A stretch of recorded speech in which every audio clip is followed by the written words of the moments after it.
এক ছিল ছোট্ট একটা গ্রাম। সেই গ্রামের পাশে ছিল ঘন সবুজ জঙ্গল আর একটা শান্ত নদী। সেই গ্রামে থাকত এক গরিব ছেলে। তার নাম ছিল বিজয়। বিজয় খুবই সৎ আর দয়ালু ছিল। একদিন সকালে বিজয় জঙ্গলে কাঠ কুড়াতে গেল। হঠাৎ সে শুনতে পেল একটা ছোট্ট পাখির কান্নার শব্দ।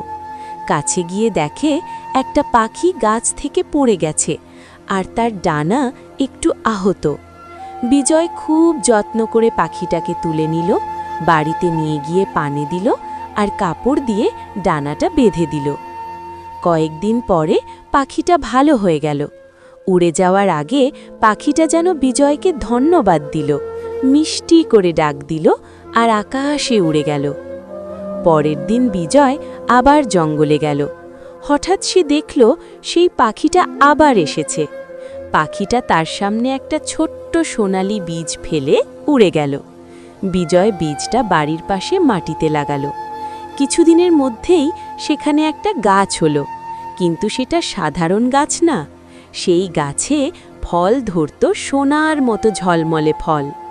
বিজয় সেই ফল বিক্রি করে ধনী হয়ে গেল, কিন্তু সে কখনো তার পুরনো জীবন ভুলল না।